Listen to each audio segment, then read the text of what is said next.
Science and Technology.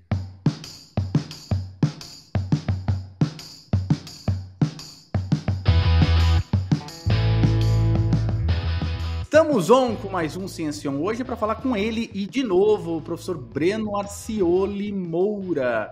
Hoje a gente vai conversar um pouquinho sobre a Revista Brasileira de História da Ciência, mas principalmente sobre as apostas do Breno para o Oscar 2025. Olá, Breno, tudo bem?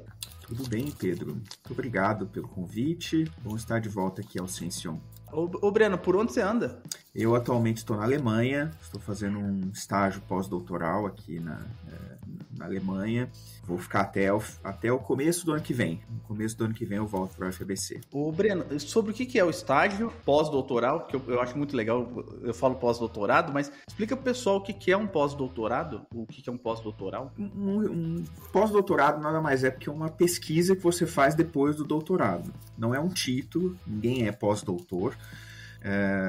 Não é conferido um título, não tem diploma, não tem absolutamente nada disso. É uma pesquisa que você desenvolve depois que você conclui o doutorado. Eu concluí meu doutorado há 12 anos e alguns meses. Esse é o terceiro pós-doutorado que eu faço. Eu já fui para os Estados Unidos, depois fui para a França e agora estou aqui na Alemanha. Vou trabalhar com materiais alemães, materiais britânicos e franceses sobre eletricidade no século XVIII, estudando especialmente as ilustrações em eletricidade. Esse é o pós-doutorado que eu vou fazer aqui. Mas é isso. Eu estou aqui, na verdade, não como um pós-doc. Estou aqui, e é duro um pouco falar isso, mas como professor visitante sênior. Caramba, hein? E você está em qual cidade? Só para o pessoal deixar registrado. No momento, estou em Hamburgo, fica aqui no norte da Alemanha. Então, o legal das bolsas da Humboldt é que eles oferecem um curso de alemão antes de você começar a pesquisa. Então, eu tive a opção de escolher ou 4 meses de curso ou 2 meses de curso. Eu escolhi 2 meses por uma questão familiar. Então, eu estou aqui desde o começo de janeiro, agora eu vou encerrar o curso agora no final de fevereiro, no dia 28 de fevereiro, e aí sim é que eu vou para outra cidade aqui da Alemanha, chamada Flensburg, que é onde fica a universidade onde eu vou fazer esse estágio, né, essa pesquisa como professor visitante lá nessa universidade. Flensburg é uma cidade que fica mais ao norte ainda da Alemanha, fica na fronteira com a Dinamarca. Você gosta de comida alemã ou tá sentindo falta brasileira?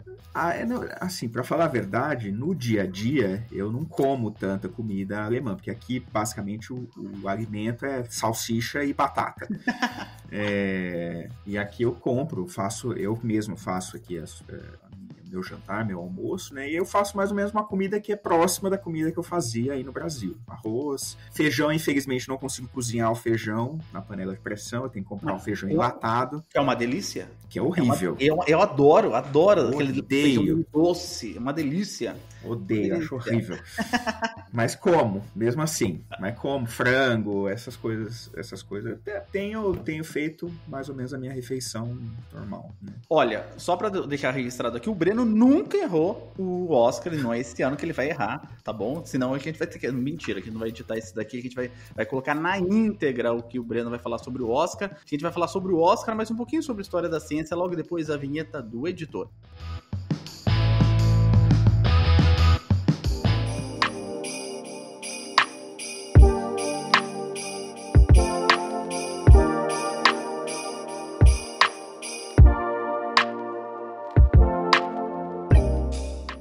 Ô Breno, eu dei uma olhadinha, né, em vários artigos que você tem publicado durante o ano que passou. Eu estive lendo o seu artigo na Revista Brasileira de História da Ciência. E eu tenho percebido, eu não sou da área, mas eu tenho percebido que a história da ciência tem ganhado cada vez mais espaço no meio acadêmico, né? Até com financiamento, eu acho que, não sei se você tem sentido isso ou não, né, que tem mais financiamento para a história da ciência. Você poderia falar um pouquinho sobre as oportunidades em história da ciência e quais são as principais dificuldades que se ainda se enfrenta nessa área? Olha, assim, eu não sei se tem havido mais financiamento ou não. Eu acho que, assim, de modo geral, a situação melhorou razoavelmente nos últimos anos, né, nos anos mais recentes, né, de 23 para cá. E, assim, a área de História da Ciência é uma área interdisciplinar. Então, muita gente que trabalha nessa área, que faz pesquisa nessa área, tem formações distintas.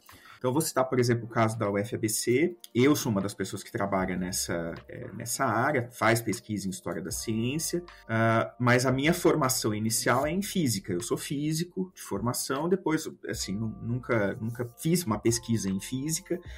Eu sempre me desviei ali para o lado das humanidades, mas eu sou, digamos, um historiador da ciência com uma formação na área científica, né?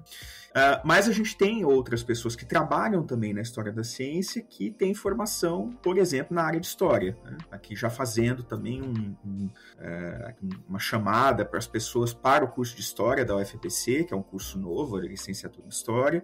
Então essas pessoas, por exemplo, que vão fazer a licenciatura em história, também podem seguir na pesquisa em história da ciência. São visões não, são formações diferentes, mas que aqui pessoas que trabalham numa mesma temática, digamos assim, uma mesma grande área, como é a área de História da Ciência. Na UFABC a gente tem o programa de pós-graduação em Ensino História das Ciências e da Matemática, que é uma pós-graduação interdisciplinar, onde o estudante, o pós-graduando, vai ver conteúdos de ensino de ciências, de história das ciências, né? Então a ideia também é que tem essa visão interdisciplinar, calcada, em parte na história da ciência, e você tem ali vários grupos no Brasil trabalhando nessa área. Eu diria que hoje a situação de quem trabalha com história da ciência é bastante diferente de quem trabalhava 20 ou 30 anos atrás, né? Hoje a gente tem grupos bastante consolidados, a gente tem, você mencionou a Revista Brasileira de História da Ciência, que é uma revista que está fazendo 40 anos em 2025, então uma revista também bastante consolidada.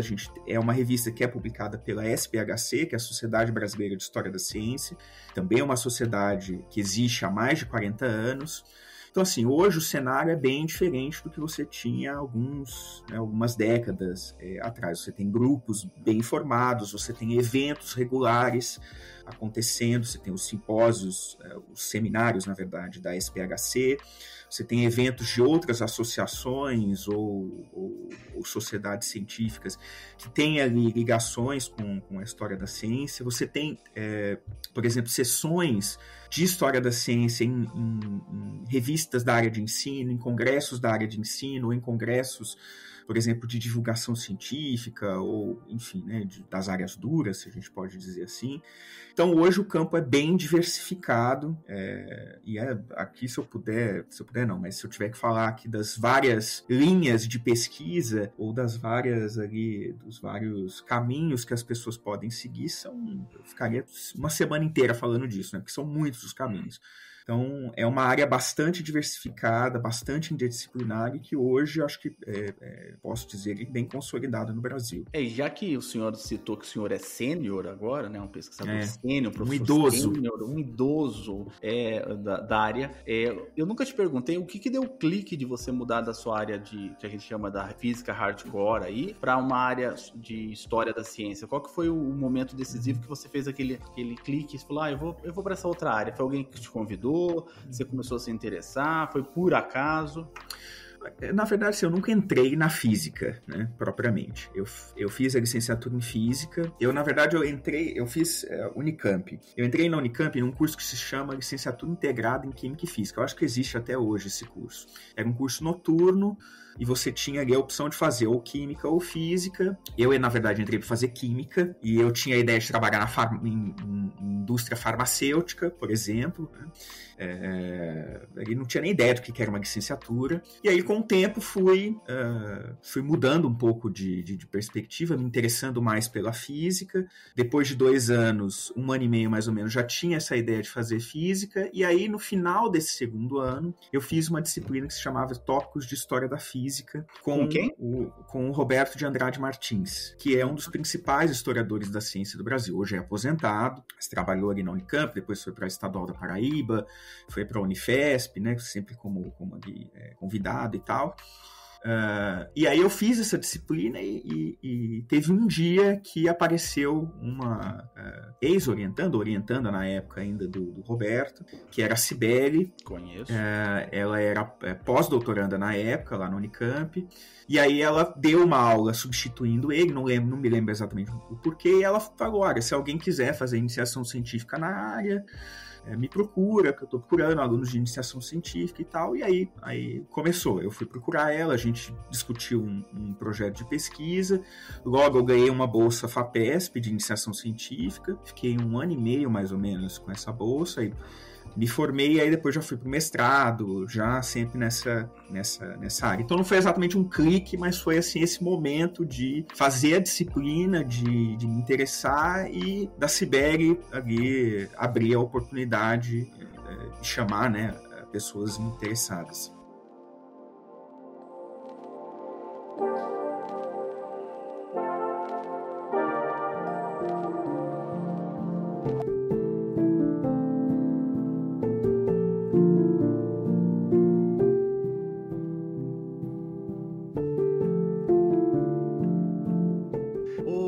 Breno, você está na área de conseguindo recursos aí de maneira bastante bacana, e tem uma coisa que chama pitch de elevador, né? Que o pessoal faz, que você tem que vender a sua pesquisa em alguns minutos, né? Mas eu vou fazer um pitch de elevador para você um pouco diferente, que foi uma das perguntas que eu recebi aqui quando eu falei que eu ia falar com você, né? Se você pudesse, muitos professores escutam a gente no Ciencion, e se você pudesse escolher uma única história da história da ciência, uma história fascinante da ciência, para o professor contar agora, ou logo que ele chegar na sala de aula, para animar os alunos, você teria uma história da ciência, uma história de alguém legal que você acha bacana? Nossa, meu Deus. Essa pergunta desafiante. Se qualquer coisa que quiser tempo, a gente dá tempo aqui. Olha, eu posso falar rapidamente, assim, de um tema, de um assunto que é um dos assuntos que eu tenho trabalhado, que é a questão do Benjamin Franklin e a pipa. Acho que acho que a primeira vez no Ciencion eu falei do Benjamin Franklin, que na época eu estava lançando um livro, ou tinha acabado de lançar, alguma coisa assim, do Franklin, com traduções de textos do Franklin.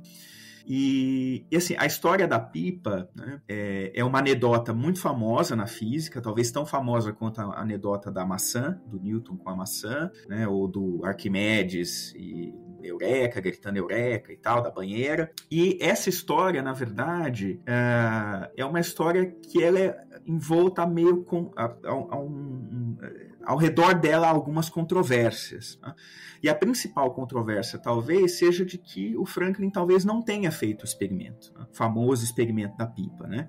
O que era esse famoso experimento da pipa? A ideia geral da anedota é que o Franklin teria saído um dia qualquer, um dia de uma tempestade, empinado uma pipa e descobriu a eletricidade, ou descobriu que os raios eram elétricos, né? E, na verdade, não foi absolutamente nada disso, né? A história é muito mais complexa e muito mais rica, digamos assim, né? Só que para entrar em pequenos ali, detalhes, né? Já havia na época do Franklin a ideia de que raios e eletricidade poderiam ser da mesma natureza, a eletricidade que era produzida ali, né, nos laboratórios e tal. O Franklin não foi a primeira, então não foi a primeira pessoa a pensar isso, né? A pensar um experimento como esse para chegar a essa conclusão de que raios têm natureza elétrica, né? O experimento da pipa, ele é um experimento extremamente perigoso, né? Algumas pessoas que tentaram reproduzir não apenas o experimento da pipa, mas outros semelhantes morreram na época. Isso causou também uma espécie de temor, não generalizado, tá? Mas assim, uma discussão. E, na verdade, o experimento da pipa, ele é uma versão mais simples de um outro experimento do Franklin, que é um experimento chamado experimento da guarita. A ideia do Franklin é ela colocar, tipo, uma guarita mesmo, uma guarita, aquela de portaria. Na verdade, não essa, né? Mas como se fosse um abrigo no topo de um edifício ou de uma montanha com um pináculo, uma haste bem longa apontando ali para o céu, né? E a ideia para ele era, assim que a nuvem de tempestade passa em cima desse pináculo, ela extrairia a eletricidade, né? Isso não é um para-raios também, o para-raios tinha a ideia de aterramento, o experimento da guarita não tem ideia de aterramento. E aí o Franklin, pensando numa forma mais simples de fazer esse experimento, desenvolveu ou pensou no experimento da pipa. Então, enfim, acho que pensar não tem uma história só, mas talvez essa história, porque essa história é extremamente rica, muito complexa, muito cheia de detalhes, muito interessantes para entender como é que as pessoas pensavam em eletricidade e tal. E aí, puxando um pouco, só para concluir, para a temática que eu tenho trabalhado agora, muito do que a gente pensa sobre esse experimento e muito das anedotas que a gente tem, da visão, digamos, de senso comum que a gente tem, vem das imagens que existem desse experimento. Então, se você digitar lá no Google Benjamin Franklin pipa, provavelmente vai surgir ali uma dezena de imagens desse experimento. E essas imagens, a maioria absoluta delas a maioria está errada. Tem ali uma visão não só histórica errada, como também científica errada. Né? Detalhes ali, elementos dessas imagens que estão absolutamente equivocados. E aí é muito interessante que o professor tenha a oportunidade, né, de se conhecer, de conhecer o episódio e de discutir, por exemplo, o que tem naquela imagem, de discutir conceitos de eletricidade que a gente pode ali trabalhar com os erros, né, que existem nessas imagens. Ô Breno, desde que você falou da teoria corpuscular da luz, foi a primeira vez que eu vi você na minha vida, foi quando eu estava na teoria corpuscular da luz, eu fico pensando, por exemplo, isso é uma fake news, o negócio da pipa, pelo que você está me contando. Você consegue identificar da onde vem a fake news? Se existe um editor, um pintor, um desenhista que criou esse experimento, ou foi o próprio Franklin que fez o experimento? A gente consegue, para algum caso, já falar, olha, quem criou essa história, essa lenda aí, foi esse pintor aqui que estava fazendo uns desenhos nada a ver. Uhum. Então, não tem como a gente traçar ali uma origem, né? Por exemplo, quando eu fui trabalhar com as imagens do Franklin, desse experimento da pipa, eu não consegui achar o que poderia ser a primeira imagem do experimento da pipa. A imagem mais antiga que eu consegui ali localizar, ela é de 1845, se não me engano. O experimento da pipa, ele teria sido feito em 1752. Nossa, então quase 100 anos antes, né? Então, assim, eu não sei exatamente, a gente não consegue saber exatamente de onde surgiu a anedota. Mas, assim, a história da pipa, desse experimento, ela foi contada aqui de modo mais, assim, desse modo meio narrativo, né, como uma história mesmo, num livro de história da eletricidade, que foi publicado em 1767, então 15 anos depois do experimento, que é um livro que foi redigido, o nome do livro, traduzindo para o português, é A História e o Estado Presente da Eletricidade. Foi escrito por um sujeito chamado Joseph Priestley. Então ele conta essa anedota, digamos assim, né? Não é exatamente uma anedota, porque não tem traços, por exemplo, de uma anedota como a gente tem hoje, mas ele conta que o Franklin estava lá, e aí ele foi para um campo fazer o experimento, e lá ele foi acompanhado pelo filho, e aí ele sentiu isso e aquilo, e tarará, tarará. E aí você vê que muitos outros autores depois, no século XIX, eles vão reproduzir uma boa parte dos comentários do Joseph Priestley. Então eles muito provavelmente leram o Joseph Priestley e aí vão escrever as suas histórias da eletricidade, né? E aí quem são esses autores? São autores, por exemplo, de livros juvenis, né? De livros escolares, né? Então, por exemplo, muitas das imagens que eu analisei vêm de livros escolares. E aí, quando você olha o que o livro escolar discute dessa história, é muito parecido com o que o Priestley discute, né? Então, muito provavelmente, ou eles leram o Priestley ou leram alguma outra coisa que se inspirou no Priestley, né? Então, assim, não temos como saber exatamente a origem, eu não tenho como dizer assim, foi no Priestley que surge essa ideia do experimento da pipa como um experimento importante, não sei o que e tal, mas muito provavelmente vem disso, né? Então, é uma cadeia ali de acontecimentos que, no final das contas, veja, 200 e tantos anos depois, é natural que a história seja extremamente distorcida e tal. E aí é que vem o trabalho dos historiadores da ciência, que é contar outras histórias, né? Na verdade, desconstruir essas histórias distorcidas, superficiais que a gente tem. E quem que era o Priestley? Ele era historiador, ele era escritor, ele era... Joseph Priestley, ele era tudo que você imaginar. Ele é como se fosse um polímata. Ele tem trabalhos em religião e educação, tem trabalhos em história e tem trabalhos originais, por exemplo, em química, tem trabalhos originais em eletricidade. Talvez para quem estude química, quem estuda química ou história da química, conheça ele mais pela descoberta do oxigênio. Tá? Então é ele que... não foi ele que deu esse nome propriamente, esse nome vem depois, se não me engano, depois nos trabalhos do Lavoisier, mas ele descobre ali esse elemento,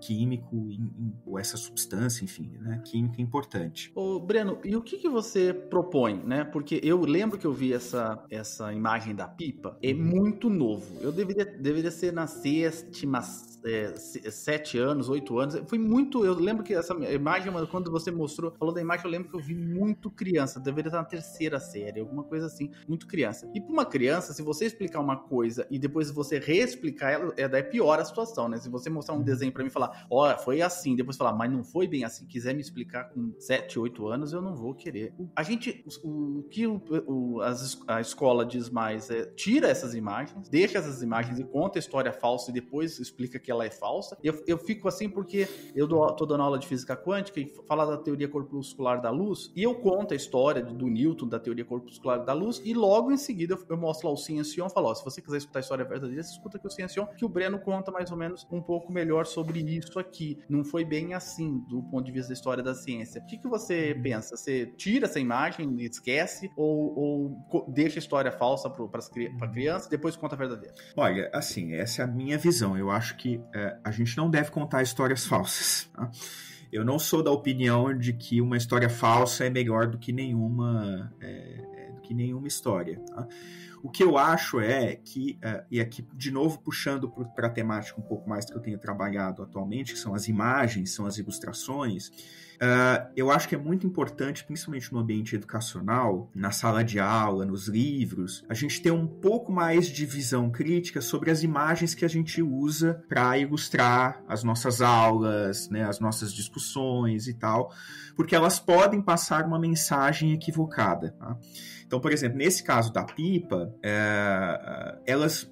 muitas vezes essas imagens, por exemplo, nos livros didáticos, né, ou nos posts, por exemplo, eu lembro até hoje do que me motivou a estudar esse episódio em particular, ou essas imagens, foi um post que a Royal Society de Londres fez no dia, acho que 15 de janeiro, que é o aniversário do Franklin, 15 ou 17, não me lembro agora, é algum dia de janeiro, e eles postaram uma imagem do experimento da pipa para comemorar o aniversário do Franklin e tudo mais, e aquilo me motivou, assim, mas essa imagem não tá certa, acho que não tá adequada, porque eu já conhecia um pouco o episódio, né? E aí é que tá, uma imagem dessa, ela tem um impacto, né, visual muito grande no leitor, no espectador, né? Então é importante que se desenvolva. A gente tem, há muitos e muitos anos, tem trabalhado no ensino, na história da ciência, com a importância de você ter uma visão crítica sobre o texto, né? Que o texto tem que ser um texto mais adequado, tem que ser um texto né, que não pode ali conter uma história superficial, enfim, né, tem que ser um texto que não pode ali trazer informação distorcida e tal. E a gente não olha muito mais para a imagem, né? E eu digo que a gente também tem que ter um olhar cuidadoso para a imagem, né?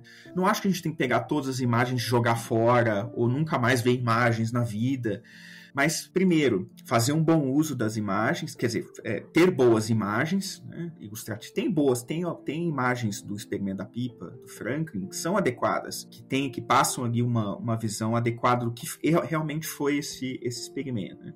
E, de um outro ponto de vista, eu acho que a gente tem que pegar essas imagens e trabalhar como contra-exemplo, né? Então, por exemplo, no caso de um público mais infantil, eu não vejo como ali o professor talvez teria como trabalhar com essa imagem, porque envolve conceitos que exigem um pouco mais de maturidade intelectual. Mas, por exemplo, num público de ensino médio, que já tenha trabalhado com eletricidade, ou que esteja trabalhando com eletricidade, seria interessante que o professor, por exemplo, pudesse analisar uma imagem dessa como um contra-exemplo, né? Então, discutir com os alunos o que o Franklin está fazendo errado nessa imagem, né? O que tem de errado nessa imagem, por exemplo, né? Nessa imagem o Franklin, por exemplo, conseguiria obter faíscas, né? Como é que está a questão do aterramento dessa imagem, né? Vamos pegar aqui o que o Franklin disse para o que a imagem mostra. Eles têm correspondência ou não? Então, assim, tem caminhos que o professor pode trabalhar com isso, usando essas imagens distorcidas, erradas, como contra-exemplo, né?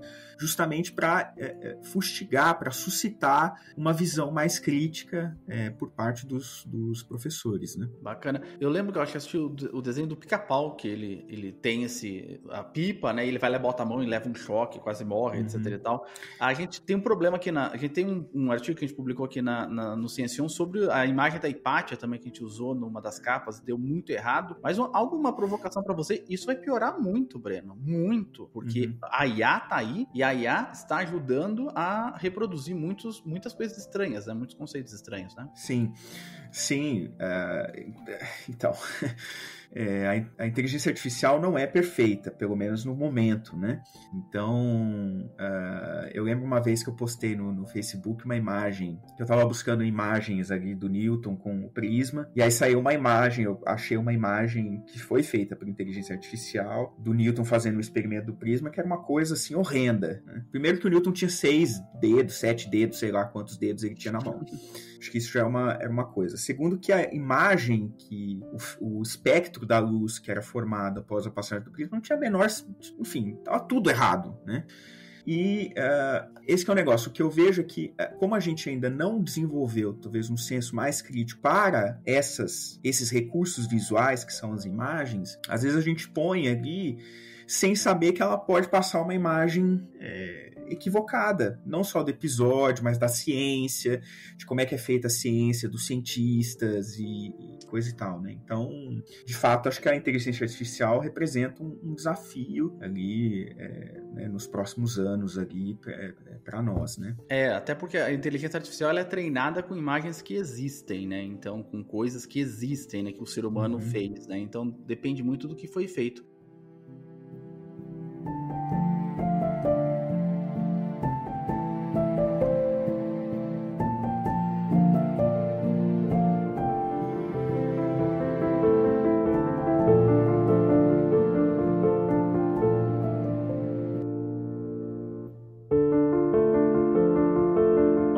Da Revista Brasileira de História da Ciência. Você poderia falar um pouquinho da sua atuação, né? E ela tá fazendo 40 anos, né? E num dos artigos que eu dei uma olhadinha que você publicou, você fala bastante sobre como que mudou a área, né? Como que a revista ajudou a mudar a área e os desafios que a História da Ciência, e principalmente uma revista de História da Ciência, vem enfrentando.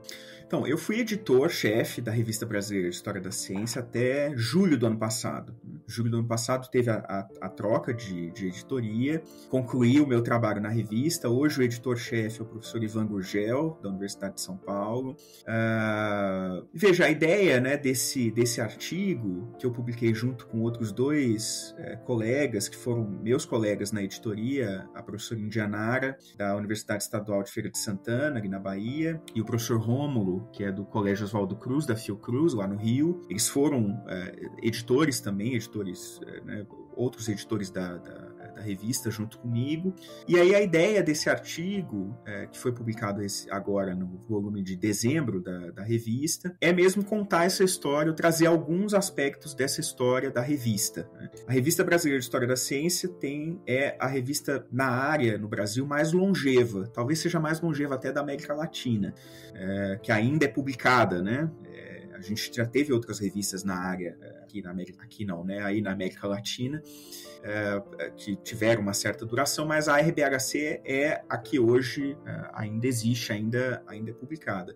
E ela, é muito interessante você olhar a história dessa revista, porque a história dessa revista é basicamente a história da área no Brasil, porque ela surgiu junto com a SPHC, que é a Sociedade Brasileira de História da Ciência. Ela surgiu 2 anos depois da fundação da SPHC. Ela teve ali, nas suas editorias ou nas suas colaborações, por exemplo, de editor ou autor, pessoas como Biratã D'Ambrosio, Simão Matias, o Shozo Motoyama, né, que são ali referências na área de história da ciência no Brasil. Então ela acompanha um pouco esse processo ali da própria área no país, né? Então, no começo, uma revista ainda muito tímida, com alguns poucos artigos, uma dificuldade na sua regularidade, digamos assim, de publicação. E aí depois, ali, principalmente depois dos anos 2000, já uma certa regularidade, ali uma consolidação, digamos assim, né? E aí o que aconteceu nesses últimos 4 anos, que foram os 4 anos que a gente, eu, a Indianara, o Romo e também a professora Ermelinda da USP, que ficou com a gente por um tempo, o que a gente fez foi modernizar a revista, então trazer a revista pro momento atual. Então a gente trabalhou ali para atualizar, né, os padrões da revista, levou a revista para a plataforma JS, recomeçou a trabalhar com os dossiês temáticos, entramos nas redes sociais, então, abrimos ali, na época era o Twitter, abrimos depois no Instagram. Enfim, a revista começou a ganhar mais, assim, notoriedade. Hoje é uma revista absolutamente consolidada. Recomendo todos que tenham interesse na área, que leiam a revista. Hoje ela está, por exemplo, em indexadores importantes, o Google, a Scopus, né? E tem ali um alcance bastante significativo, não só no Brasil, como na América Latina. É uma revista em português. É uma revista em português, mas publica também textos em espanhol, alguns textos em inglês, mas a maioria absoluta são textos em português. E ela tem uma seção, que é a seção de História das Ciências e Educação, que foi uma seção inaugurada pela professora Ermelinda, primeiramente editada, né, pela Ermelinda lá da USP, e a professora Márcia Alvim, da UFABC, e é uma seção que continua até hoje, faz parte ali da revista e pode interessar principalmente, né, os professores, educadores ali, porque nessa seção são publicados textos ali que têm uma interface um pouco mais direta com a área de educação, com o ensino, com a sala de aula e tal. Mas todas as outras seções são muito também relevantes. Tem a seção de artigos, são artigos gerais. Geralmente, a revista também publica traduções de textos originais. Então, por exemplo, recentemente, ainda quando eu era editor, a gente publicou a tradução de textos da Marquesa de Châtelet, que foi uma filósofa natural do século XVIII, ali uma mulher filósofa natural, trabalhando com filosofia natural, escrevendo sobre a natureza do fogo e tal. E aí 2 pesquisadoras ali da Estadual da Paraíba publicaram uma tradução de textos, né, da Marquesa de Châtelet na revista. Então a gente também tem, a revista também tem uma seção de traduções, que é muito interessante. É uma revista bem rica e cobre ali assuntos muito diversos, né? Tem coisas de história da medicina, tem coisas... A gente publicou, ainda quando eu era editor, um dossiê enorme sobre a história da ciência no Brasil, de 1945 a 2000, que foi editado por exemplo, pelo Orival Freire, que hoje é diretor científico do CNPq, pela Silvia Figueroa, o Augusto Videira, da Estadual do Rio. Então, assim, é uma revista bem rica, recomendo todos que vejam. E quais são os desafios para os próximos 40 anos da revista? Cara, olha, acho que o principal desafio é financiamento. Esse é o principal desafio, porque você manter uma revista, a revista, como a grande parte das revistas brasileiras na área de humanidades, elas são de acesso aberto, tá? Só que o acesso aberto não significa que todas as coisas são de graça, digamos assim. Elas são de graça para as pessoas que leem, que acessam e tal. Mas quem produz a revista tem um gasto. Tem um gasto da manutenção do site, tem o gasto, por exemplo, de revisão, tem o gasto de diagramação, tem questões editoriais, por exemplo, para você... Hoje existe um identificador digital, que é o DOI. Para você ter o DOI de cada artigo, você paga, né?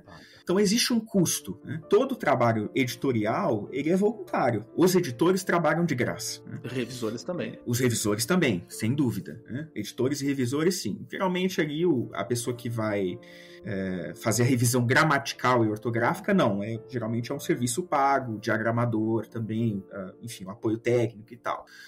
Mas o trabalho de editoria e de parecer, né, de emissão de parecer, ele é gratuito, ele é voluntário. Mas assim, toda revista tem gastos, né? E o que a gente vê é que não há uma linha de financiamento muito constante e robusta no Brasil, né? A gente tem, por exemplo, a linha que se não me engano, talvez seja o único ou um dos únicos, que é o programa editorial do CNPq, mas ainda, que no último edital, que foi ano passado, contemplou um grande número de revistas, mas ainda o recurso é muito pequeno, né, para você ali né, cobrir os gastos ali. Veja, uma revista, em média, uma mais simples, digamos assim, se quer ter um serviço de revisão ortográfica e gramatical, se quer estar num site, se quer ter diagramação e se quer pagar os DOIs, associações e não sei o que, ela gasta ali em torno de uns 30 mil reais por ano, 30 mil a 40 mil reais por ano, né? Então, assim, é um trabalho, quer dizer, um recurso que precisa vir de algum lugar, né? Sim, sim. Então, eu acho que esse é o principal desafio, não só que a RBHC tem que ter, mas que outras revistas também, né? E principalmente aqui no Brasil, porque são revistas que têm acesso aberto, liberado. Sim, sim.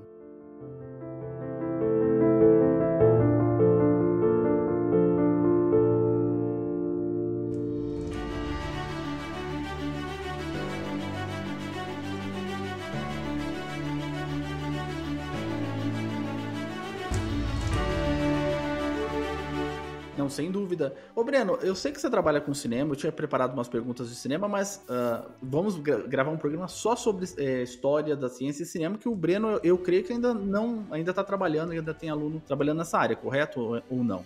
Eu tenho um pós-doutorando, que é o Renan. Renan falou aqui com o Ciencion, tem um episódio do ano passado. Mas ele ainda está trabalhando. Eu, na verdade, eu sou um entusiasta, né? Eu tenho ali alunos que já trabalharam com o filme, o Renan foi um deles, mas eu nunca fiz eu mesmo uma pesquisa em cinema. Eu sou mais um entusiasta pelo cinema, por essa área, do que propriamente um pesquisador nela. Mas tem uma coisa que você ensinou pra gente, desde que o Ciencion nasceu, você participa desse quadro do Ciencion, e você ensinou uma coisa pra gente que acho que ficou, que Oscar é campanha, e é campanha eleitoral, e a gente nunca viu tanto isso. Eu acho que todo brasileiro que acompanha, tá acompanhando Ainda Estou Aqui, tá percebendo como a campanha é importante, tá vendo a Fernandinha passeando, trabalhando que nem uma doida pra conseguir virar voto. Então a gente vai falar agora do Oscar 2025. Você ainda tem tempo, hein? Mas hoje, ao contrário dos outros momentos que a gente faz, o Brasil tá lá, tá concorrendo ao Oscar com um filme legitimamente brasileiro, feito por um diretor brasileiro, com atores brasileiros. Isso é uma coisa muito importante, rara nesses filmes estrangeiros. Tô jogando um shade aqui na nossa principal concorrente. Eu tô percebendo. Tô jogando um shade aqui na nossa principal concorrente. Eu não assisti o filme de Emília Pérez, só pra avisar, mas normalmente a gente vai pro melhor filme, mas hoje a gente tem que começar falando do Ainda Estou Aqui. Imagino que você tenha visto Ainda Estou Aqui. E quais as nossas chances de ganhar o melhor filme internacional? A gente tá concorrendo em melhor filme internacional, ou assim que é dado, né, melhor filme em língua estrangeira, para Ainda Estou Aqui, o nosso concorrente, né, as nossas concorrentes são a Garota da Agulha, eu não assisti, Emília Pérez também não assisti, The Seed of Sacred Fig, não assisti, Flow, muito bom, excelente Flow, inclusive esse filme se tornou um marco na cultura eu esqueci o nome do país da Europa aí, tá? A Letônia, eu acho, né? Ou a Lituânia, não me lembro agora. É a Látvia, não me lembro exatamente. Desculpe os nossos amigos lituanos ou letônios, não sei. É a Letônia. É a Letônia. Então, e quais são as nossas chances? Vamos começar, a gente vai falar do melhor filme daqui a pouco. Quais as nossas chances de ganhar ou de ganhar, né? Porque a gente só quer ganhar, porque não existe segundo lugar no Oscar, né? Ou você ganha ou você perde. Você pode ter perdido por fim, mas você nunca vai saber. Qual que é as nossas chances aí no melhor filme em língua estrangeira? Ó, duas coisas antes. Uma, eu vou sugerir para as pessoas ouvirem o podcast que eu gravei em 2023 com vocês, que eu falei só disso. Só disso. História da ciência e Oscar. Falei ali dos atores que interpretaram cientistas e tudo mais. E a segunda coisa, Oscar sempre foi campanha. Isso sempre aconteceu. É que agora, como o Brasil tá lá, todo mundo, meu Deus, é assim mesmo, e não sei o quê, eu acho que isso... Mas sempre aconteceu, sempre. Polêmica, sempre aconteceu. Escândalo, sempre acontece. É que agora a nossa atenção tá voltada, e aí parece que tudo é muito novo e tudo mais. Bom, o que eu acho? Tá? Eu acho que nós temos grandes chances de ganhar melhor filme internacional. Tá? Por duas coisas. Primeiro, porque a gente está na categoria principal de melhor filme, então isso faz com que as pessoas assistam o filme. Na verdade, três coisas. Isso é uma delas. Né? Então, o fato da gente estar na categoria de melhor filme chama a atenção. Né? Segundo, porque a campanha que tem sido feita tem sido muito grande. Fernanda Torres está basicamente em todos os lugares. Belíssima. Ao mesmo tempo, ela saiu na Hollywood Reporter, ela sai na Variety, sai na Vanity Fair, dá entrevista para o LA Times, ela deu uma entrevista para Cristiane Amanpour, da CNN, que é uma das principais âncoras ali da CNN. Que entrevistas, né? Assim, é a primeira vez que eu vejo uma pessoa, um brasileiro, tirando a Carmen Miranda, é a primeira vez que eu vejo uma brasileira um brasileiro dando entrevista, que eu me sinto representado, eu me sinto um brasileiro lá. O inglês dela é brasileiro, as piadas, o humor brasileiro, é muito gostoso de ver. Sabe quando você fala assim, nosso Brasil precisava conhecer de verdade o Brasil, né? Assim, excelente, assim, as entrevistas que ela tem dado, super animadas, né, muito extrovertida. Então, assim, ela está em todo lugar, tá? E isso eu acho que é um traço muito forte da campanha, né? Porque você ali colocar mesmo a pessoa né, nos holofotes. Quero lembrar, por exemplo, que isso outras pessoas já chamaram a atenção. A mesma distribuidora do Ainda Estou Aqui, que é a Sony Pictures, foi a distribuidora, ela distribui vários filmes, obviamente, mas foi a distribuidora, por exemplo, de um filme chamado Meu Pai, com o Anthony Hopkins.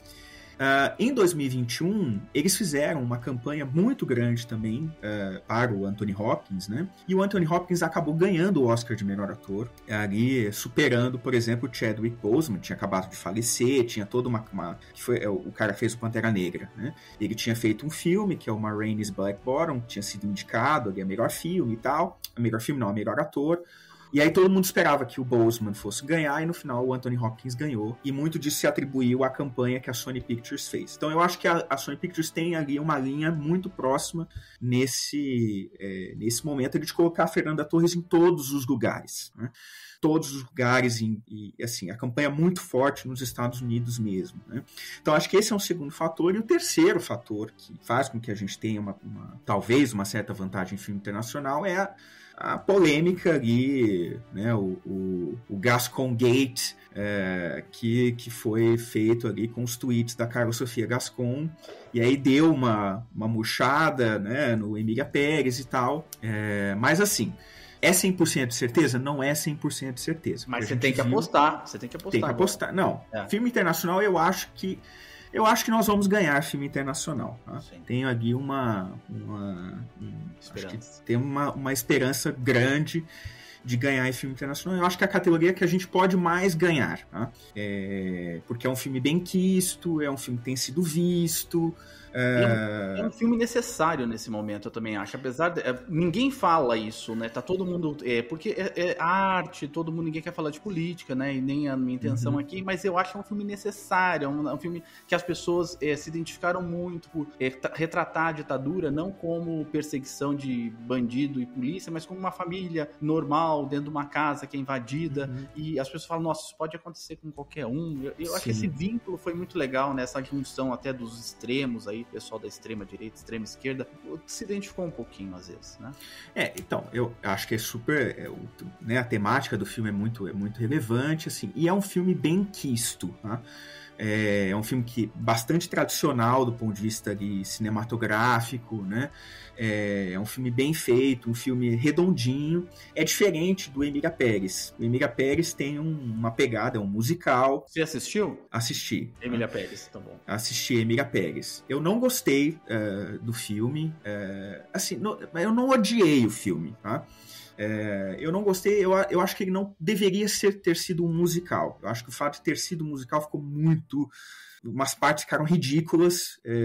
Claro, acho que tem toda a questão dos transgêneros, né, enfim, né, da transfobia e tal, que tem sido apontada, e eu acho que muitos dos argumentos cabem ali, pelo que eu consegui ver no filme. Mas assim, eu acho que o filme não funciona por ser um musical. Tá? Coringa assim, 2, só pra falar, Coringa 2 nem tá aqui, né? Eu também tenho que jogar o graças a Deus, né? Coringa 2 aqui.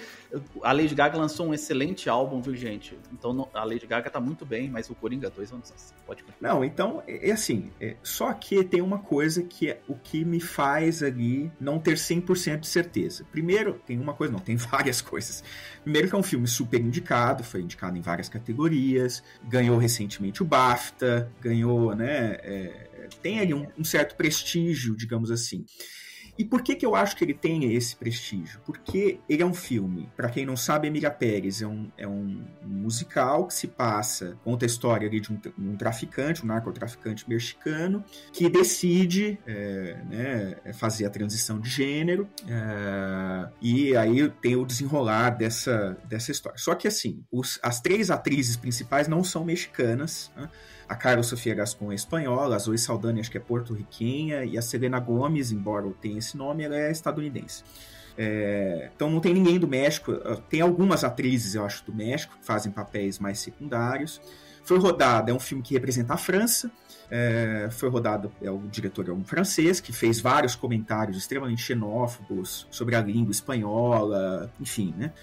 Mas é um diretor querido, aparentemente. E assim, então, é uma visão estrangeira do México. É tão estrangeira que usou IA para corrigir o sotaque, né? Então, mas aí, isso é uma das coisas que me faz não ter 100% de certeza quanto à vitória do Ainda Estou Aqui. Porque o retrato que Emília Pérez traz, que é um retrato estereotipado, imagino eu, né, dos latinos, dos mexicanos e tal, é a visão que o estadunidense e o europeu tem sobre os latinos, que o latino sempre vive em lugar imundo, tá sempre envolvido no crime, são pessoas extremamente escandalosas, né? Ali fazem barraco e não sei o que e tal, é sempre aquela coisa muito dramática e tal. E aí quando você vê, por exemplo, Ainda Estou Aqui, você vê que a atuação da Fernanda Torres é muito contida, é muito ali...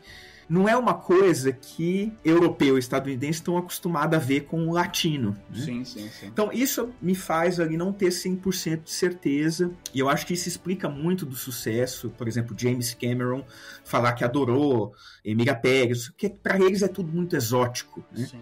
Essa coisa do latino e dançar e não sei o que, tá lá no meio da pobreza, do lixo e coisa e tal. Não sei se você acompanhou, mas recentemente aqui mesmo na Alemanha deu uma polêmica de um livro didático alemão que traz um recorte, um livro didático para crianças aqui na Alemanha, que traz ali vários exemplos de crianças no mundo, e a criança brasileira, que é retratada ali, eu vi. Você viu isso? Ela mora no Rio de Janeiro e cata comida no lixo, né? E esse é o retrato, digamos assim, né? É o estereótipo que o europeu geralmente, obviamente o europeu médio, né? O europeu pouco educado tem ali do brasileiro, do mexicano, do latino, de forma geral. São pessoas incultas, são pessoas sujas e coisa e tal. Então, assim, por isso que eu acho que Emília Pérez agrada tanto esse público, né? Sim, sim. E aí não me faz ter tanta certeza, mas eu acho que a gente tem grandes chances, tá? Em filme internacional. Liga lá pros seus amigos que votam e pede para eles votarem então no Ainda Estou Aqui. Agora, a segunda categoria que eu quero conversar com você é uma pedreira que eu raramente vi, porque eu vou ser sincero pra ti, eu torço Fernanda Torres, mas só que tem duas outras aqui que, se elas levarem, eu vou falar, nossa, é incrível. De melhor atriz concorrem ao Oscar a Cynthia Erivo em Wicked, que eu fui assistir Wicked de maneira completamente, eu tava cansado, fui assistir Wicked, vou assistir esse filme aqui, e eu terminei o filme chorando, é um filme belíssimo, a Ariana Grande, uma estrela que eu nunca vi na minha vida, é incrível, a Cynthia Erivo me fez chorar o filme, depois do meio pro fim, que atriz, que ser humano é esse Cynthia Erivo. A Carla Sofia Gascon foi mexer com um brasileiro, desenterraram todos os tweets dela antiga, a gente viu que não é uma pessoa muito fácil, né, pra dizer o mínimo, né, a Mickey Madison, que tá ganhando agora, tá na vibe agora por a Nora, a minha esperança é essa, que os votos da Demi Moore, que é a outra candidata, a Demi Moore, por Substância, que tá maravilhosa, se divida um pouco com a Mickey Madison e a nossa maravilhosa Fernanda Torres, que é a outra indicada, por Ainda Estou Aqui, consiga, né? Então a minha esperança é, Cynthia Erivo eles não dão, porque parece que eles não gostam dos filmes que eu gosto. Parece que todo filme que eu gosto, o Oscar não gosta. E a Demi Moore, pra mim, é a favorita, mas eu tô com uma esperança, porque eu tô sentindo que o pessoal tá tentando empurrar a Mickey Madison ali. Então eu acho que pode ser que dividam os votos ali e sobre os fiéis à nossa querida Fernandinha. E você, o que você acha? Quem que leva o Oscar de melhor atriz? Eu acho que tá indefinido, né? Eu acho que, assim, as maiores chances mesmo são para Demi Moore e agora a Mickey Madison. Pelo Anora, que o Anora despontou, ganhou o prêmio do Sindicato dos Produtores, ganhou o prêmio do Sindicato dos Diretores, deu uma crescida, mas não foi tão bem no BAFTA, então tem uma questão aí, né? Eu acho que todas estão bem, tá? Eu gosto de todas as atuações, mesmo da Carla Sofia Gascon, eu acho que ela tem uma atuação boa, não tenho nenhum problema, eu gosto da atuação da Cynthia Erivo e tal, mas se você pensar, digamos assim, eu assisti todas as indicadas, né, os filmes das indicadas a melhor atriz. A única protagonista mesmo, a leading actress, é a Fernanda Torres, porque todas as outras elas dividem mais ou menos a tela com a Cynthia Erivo, tem ali a Ariana Grande praticamente uma co-protagonista, né? Sem dúvida. A Carla Sofia Gascon também, a Zoe Saldanha é uma co-protagonista, a Selena Gomez é quase uma co-protagonista. Se você pegar a Mickey Madison, ela também é quase, ela é mais, talvez a segunda mais protagonista de todas essas indicadas aí, né? Que ela tem uma trupe ali de gente ao redor dela também que carrega o filme junto com ela. E a Demi Moore tem a Margaret Qualley, que é ali a co-protagonista do filme também, né? Tanto é que as duas, a Demi Moore não aparece muito no filme, né? Ela não aparece 100% do tempo no filme, né? Ela é uma co-protagonista do filme. Então, assim, de novo, o que pode... Hoje a tendência maior é a Demi Moore. A Demi Moore deve levar, por exemplo, o prêmio do Sindicato dos Atores, que vai acontecer agora, daqui a alguns dias. Acho que se não levar o prêmio do Sindicato dos Atores, se a Mickey Madison levar o prêmio do Sindicato dos Atores, aí eu acho que acabou. Vai ser a Mickey Madison mesmo. Agora, se ela levar o prêmio do Sindicato dos Autores, aí a Demi Moore, aí vai ficar uma... Enfim, eu acho que tá aberto. Eu acho que tem grandes possibilidades da Fernanda Torres levar, mas eu diria ali que é a categoria das três categorias, essa é a categoria do meio, digamos assim, que a gente tem no bolão você aposta em quem? Tem que anotar. Hoje eu apostaria na Demi Moore. Obviamente não seria meu voto, né? Eu não quero, mas eu apostaria na Demi Moore. Eu tava assistindo o Globo de Ouro, e logo que o Brasil perdeu a categoria de melhor filme internacional, né? Eu peguei e dormi, né? Daí me acordaram e falaram, agora é melhor atriz. Mas eu abri o olho assim, e na hora que ele foi falar o Golden Globe, eu escutei Nicole Kidman, sabe? Veio Nicole Kidman na minha cabeça. Não sei porquê. Na hora que veio a Fernanda Torres, eu levei um susto. Um susto tão grande, uma alegria, uma coisa assim, de vontade de gritar, enorme. E daí nem consegui dormir. Depois, como que você tá? Você tava assistindo o Globo de Ouro quando você escutou o Fernanda Torres? eu não tava, porque aqui, esse que é meu problema. O meu problema do Oscar aqui na Alemanha é que eu vou ter que ligar a TV 1h da madrugada. Não tem problema, não tem problema. Então, eu não tava assistindo. Foi no dia, inclusive, que eu tinha chegado aqui em Hamburgo. Então, eu tava bem cansado e tal. Eu só fui saber quando eu acordei de manhã, que aí eu vi os vídeos e tal, mas eu não assisti. Mas assim, resumindo, hoje eu apostaria na Demi Moore. Eu acho que ela tem toda a tendência é dela, mas não é impossível a Fernanda Torres levar. Eu acho que tem alguma chance, sim, mas sendo realista. E esse plot de fez filme B e depois vai ganhar um Oscar, esse plot já foi há 2 Oscars atrás, eu e todo lugar ao mesmo tempo lá. Então vamos com um plot novo, né? Agora, só pra terminar, finalizar aí, Breno, que eu sei que você deve estar ocupado aí em terras alemãs, você nunca errou o melhor filme e agora são 10 candidatos e agora você vai ter que se comprometer. Os melhores filmes, os indicados ao melhor filme pro Oscar 2025 são A Nora, O Brutalista, Um Completo Desconhecido, Conclave, Duna Parte 2, que eu não assisti nem a parte 1, mas dizem que é ótimo, nunca vi, Emília Pérez, Ainda Estou Aqui, Nickel Boys, A Substância e Wicked. É bem difícil acertar nesta lista, hein, o Breno? Eu vi 7 desses. Eu ainda não vi Um Completo Desconhecido. O Duna Parte 2, realmente, eu vou confessar que eu tenho uma preguiça enorme, que eu vi o primeiro e eu achei muito chato. Então, eu já sei que muito provavelmente o segundo também vai achar super chato. E o Nickel Boys, acho que vai entrar agora na Prime Video no final do mês, então talvez eu consiga ver. Fui ver o Brutalista. O Brutalista é um filme enorme, 3h30, tem intervalo no meio e tal, que é um filme ok pra mim, não tenho nenhuma preferência. A Nora eu achei também um filme razoavelmente ok, não achei grande coisa. Tem um outro filme do Sean Baker que eu gosto mais, que se chama Projeto Flórida. Conclave eu achei muito bom, achei muito interessante ali. Só não entendi a indicação da Isabella Rossellini, porque ela tem um papel extremamente diminuto, tem ali 2 ou 3 falas no filme, mas ok, um ícone e tal. Assisti Emília Pérez, assisti Wicked e A Substância, né? Eu acho que, assim, hoje a tendência é que a Nora ganhe o Oscar de melhor filme. A tendência. Essa é a tendência. Primeira pessoa eu vi apostar, hein? Então você tá apostando em A Nora, é isso? Eu acho que hoje a Nora ganha pelo que estamos vendo ali. Acho que a tendência é... Mas assim, eu te confessar que essa é uma das disputas mais abertas desde muito tempo ali. Talvez desde da primeira vez que eu estive aqui, lá quando eu falei do Parasita, ou era o Parasita, ou era o 1917 e tal. Todos os outros anos a gente teve filmes muito consolidados. Em 2021 foi o Nomadland e ganhou tudo, e depois ganhou o Oscar. Em 2022 a gente teve o Coda, também foi levando, e depois ganhou o Oscar. Em 2023 o Tudo em Todo Lugar ao mesmo tempo, também a mesma coisa. E ano passado teve o Oppenheimer, que levou tudo, né? Sempre, todos os prêmios. Então esse ano eu não sei, assim. Acho que a tendência é premiar a Nora. E isso vem porque o A Nora ganhou o prêmio do Sindicato dos Produtores, que é o PGA, que usa o mesmo sistema de votação do Oscar, que é um sistema preferencial. E aí, como você tem alguns filmes que foram indicados ao PGA, né, ao Prêmio do Sindicato dos Produtores, também foram indicados ao Oscar, né, e esses dois usam o sistema de votação, o mesmo sistema de votação, tenderia ali a se repetir. A questão é que os votantes são diferentes. Exato. Né?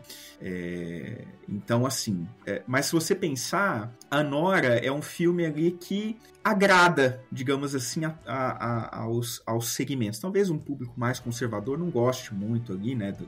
Tem algumas cenas bastante... não seria explícita, né? Mas enfim, um povo conservador, careta e tal, né? Geralmente não vai gostar muito de algumas das cenas do filme. Aí, por exemplo, vai tender a votar em alguma coisa mais, digamos assim, tradicional, como o Brutalista, né? Então, assim, Pedro, eu realmente, esse ano tá muito difícil. Já falou a Nora. Eu acho que vai levar a Nora. Tá? Eu vou dizer pra você, eu acho que vai dividir muitos votos, e aí que a gente ganha. A gente ganha na divisão. Então, eu acho que pode ser que dê Ainda Estou Aqui, e vai ser tipo aquela A Vida é Bela do Fellini andando, aquela coisa absurda, e daí você tem que pensar que Ainda Estou Aqui teve o apoio suficiente para estar na lista. Isso significa que um grande número de pessoas já tinha visto o filme e votado pro filme estar, né? Sim. O fato do filme estar agora entre os 10 indicados significa que, muito provavelmente, a grande parte ali da academia vai ver ou já viu o filme, né? Inclusive, a votação, a gente está gravando dia 17 de fevereiro, a votação acaba amanhã, dia 18 de fevereiro. Ainda dá tempo, hein, pessoal? Ainda dá tempo de ver e tal, e votar, né? Assim, pode acontecer, mas eu diria que é muito difícil. Eu acho que a gente só ganharia melhor filme se a Fernanda Torres ganhar melhor atriz, porque aí mostra realmente um apoio muito grande. Eu acho que a gente ganharia filme se a gente ganhar todas as outras duas, filme internacional e atriz, aí eu acho que tem chance de ganhar melhor filme, mas vamos ser aqui comedidos, eu acho que a gente vai sair com o Oscar de melhor filme internacional.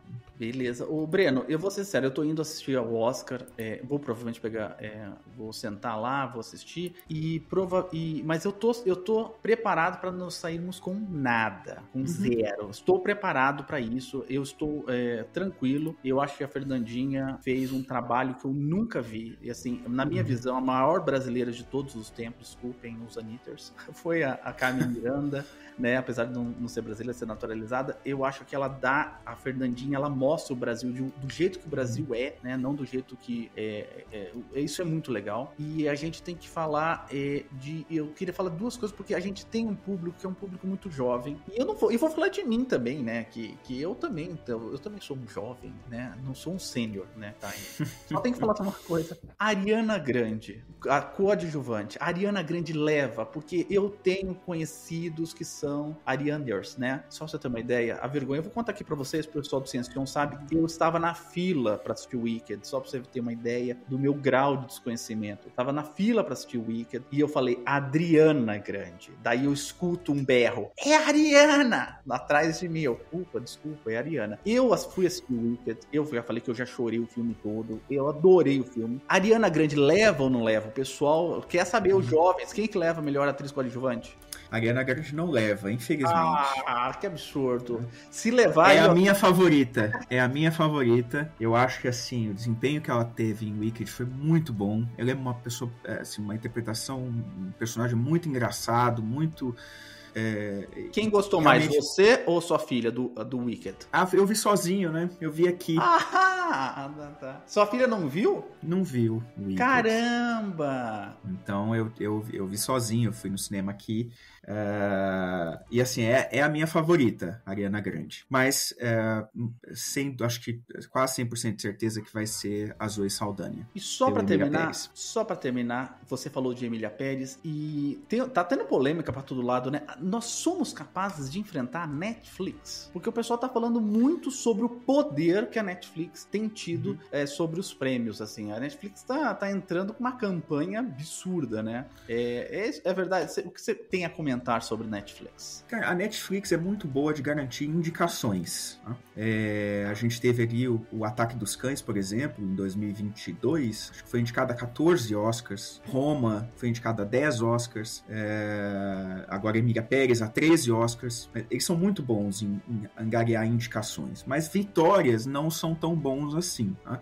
E eu acho, ao que me parece, eles meio que largaram a mão do Emília Pérez, no sentido de que eles sabem que Emília Pérez não vai ganhar melhor filme, porque o sonho da Netflix é ganhar o Oscar de melhor filme. Imagina se a Globoplay ganha. Pois é. Seria algo inimaginável, né? Mas... E acho que eles já se tocaram que não vai acontecer com Emília Pérez, então o que eles estão tentando garantir mesmo é o Oscar da Zoe Saldanha, tanto é que ela agora ilustra a campanha do filme, né? Eles tiraram totalmente a Carla Sofia Gascon dos flyers, dos banners e tudo mais. Eu não sei nem se a Carla Sofia Gascon vai para o Oscar, eu acho que não. Eu acho que ela não deve ir, ela não foi no BAFTA. Nossa, e o BAFTA é europeu, né? Tá aqui do lado, digamos assim, ela é espanhola, então imagina ir para Los Angeles. Pega uma Ryanair, né, e vai. Que ao que parece a Netflix não vai mais pagar nada para ela. Nada, vai ter que pegar viagens e não sei o que e tal. Então, assim, acho que também não vai. Mas, assim, é uma máquina poderosa, né? Poderosa. Dinheiro, é grana, né? Mas, assim, a minha impressão é que eles meio que já desistiram ali de tentar melhor filme, outras categorias, e provavelmente estão tentando garantir pelo menos 3, que é filme internacional, a atriz coadjuvante, que acho que quase 100% de certeza que a Zoe Saldanha vai levar, e alguma das canções, que são todas horríveis, mas como quem não fala português ou espanhol, de novo, acha as músicas em português e espanhol uma coisa exótica e não sei o que, muito provavelmente vai ganhar essas músicas que são muito ruins. Tá? Breno, é sempre um mega prazer falar com você. Só pra vocês terem uma ideia, este programa não teve pauta. O Breno tá entrando na seleta lista de pessoas que eu não preciso mandar pauta, só bater papo que ele entrega, né? Ele entrega mais que muitos filmes por aí. Ô Breno, eu não vou te desafiar a falar uma frase em alemão. Imagina que eu vou fazer isso, né? Mas você poderia deixar uma mensagem de final aí pro pessoal. Então, contando um pouquinho sobre a Alemanha ou dando uma mensagem qualquer. Se quiser terminar com alguma frase em alemão aí, não tem problema, né? Mas só pra falar tchau pro pessoal. Minha frase é: sorriam, nós vamos sorrir. Se Deus quiser, né? Eu espero, sinceramente, é sério mesmo, de coração, não que eu seja um vira-lata, etc e tal, mas o Brasil sempre esteve tão perto do Oscar, né? E a gente realmente merece, né? Ganhar o prêmio. Obrigado, Breno Arcioli Moura. Eu espero te ver outras vezes online, né? Que eu sei que agora ele só vai voltar em março de 2026, né? Então, até lá, a gente acompanha o Breno pelas redes sociais. Não esquece, pessoal, de seguir a gente nas redes sociais, principalmente no Instagram, que agora tá virando a nova moda do momento, né? Já foi, mas a minha família tá indo todo pro Instagram, então as pessoas, os seniors estão indo todos pro Instagram, então siga a gente lá no Instagram também, tá bom? A gente volta sempre na primeira e na terceira sexta-feira de cada mês. Não esqueçam de seguir a gente também no Spotify. Abraço, até mais, tchau!